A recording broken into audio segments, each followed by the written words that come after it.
I love eating veggie burgers, but I don't love making them. A lot of recipes use a ton of ingredients trying to make up for the lack of meat, but today we are going to be making a big little recipe that only needs 3 ingredients, and it has so much awesome savory flavor.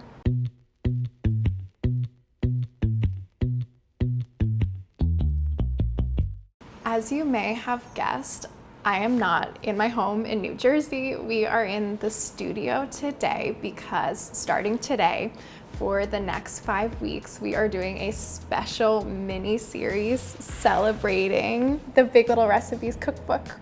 So every week I'm going to be sharing with you a recipe from the cookbook, all leading up to its release. The only ingredients you'll need are dried chickpeas, marinated artichokes, sun-dried tomatoes, plus Big Little staples, water, and salt.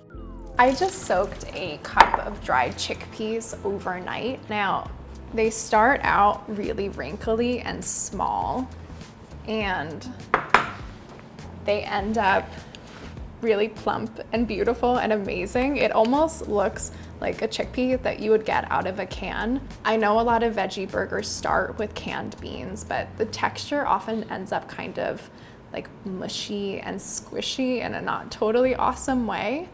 Now, using dried soaked chickpeas, blending into a mixture, this is like the time-tested strategy for Middle Eastern falafel. I had never thought to falafel-ify veggie burgers though until I read Joe Yonen's book, Cool Beans. He has this recipe that was featured in our Genius Recipes column that starts with soaked black beans. It is so good. It has this awesome kind of meaty texture that gets crisp on the outside, really juicy on the inside. So all we had to do was cover these in water, let them do their thing overnight, and it gives you the most amazing base for a veggie burger. So once you have your soaked chickpeas, you only need 2 other ingredients to make awesome veggie burgers. Today, we are going to be doing marinated artichokes and sun-dried tomatoes, a couple other combos from the book, poblano peppers and pecans, castelvetrano olives, and parsley. So our first step is going to be mincing up our soaked chickpeas. These are getting really close. I'm gonna add in a teaspoon of salt so that our burgers are very flavorful and all the different ingredients can pop. What we are looking for here is the minced chickpeas to be able to easily hold together when squeezed. So once it's starting to look less mealy and more mushy, just stick your hand in and grab a little bit. It effortlessly holds its shape. I don't have to force it too much. This means our chickpeas are ready. So I'm just emptying out our food processor, transferring it to our mixing bowl. This way we can keep using the food processor for our mix-ins. This is the same way the other veggie burgers in the cookbook work. The food processor basically just makes it for you. So now we're ready to add our artichokes. I love using marinated artichokes because by the time you open the jar, they have already soaked up this amazing tangy vinaigrette, and they just put all that flavor toward whatever you're throwing them into.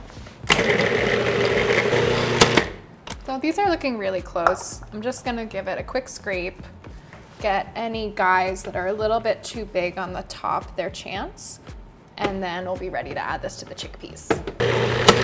Perfect, this looks great. So I'm just gonna give this a really quick mix. That looks great. Now we are all ready to pulse up our sun-dried tomatoes, our 3rd ingredient. Now make sure you get sun-dried tomatoes that are packed in oil. That is gonna add some fat to our veggie burgers, which means more flavor. Sun-dried tomatoes also have a ton of umami, which I think any veggie burger recipe needs. Same as before, I'm just gonna check in, give it a quick scrape, give it a couple more pulses, and then we are all set. So now we're all ready to mix. Because the food processor already chopped everything, all you need to do is just fold everything together. So looks perfect. Everything is evenly distributed. So now we are ready to shape them. You could do like 5 to 6 veggie burgers depending on how big you want them or however big your buns are. And just shape them by hand.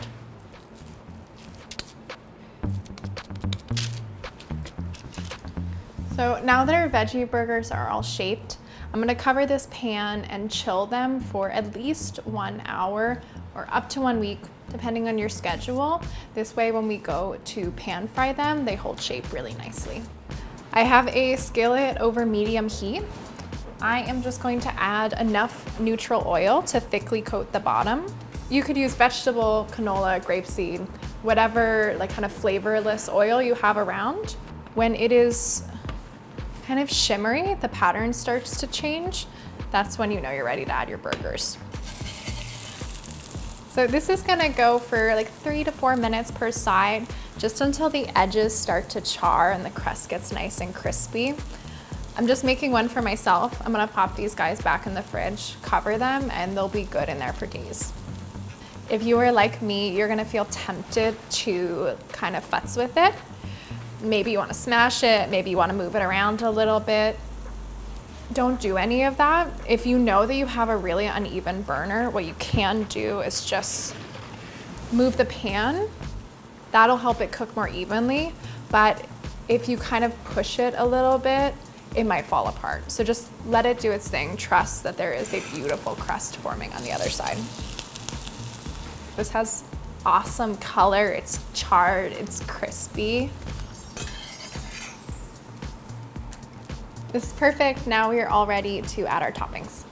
I am very hungry and very ready to eat. Now, I know that this veggie burger only has 3 ingredients, but when it comes to toppings, I say do whatever the heck you want. Today, I'm going to do garlic mayo, tomato, and red onion. This is our 3 ingredient veggie burger. It is all ready to eat. Okay.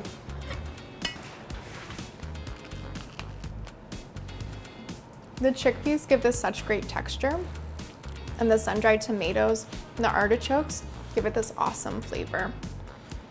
The recipe is in my new cookbook. It's also on food52.com. Make sure you subscribe to our YouTube channel for even more Big Little recipes, and come back next week for another recipe from the cookbook.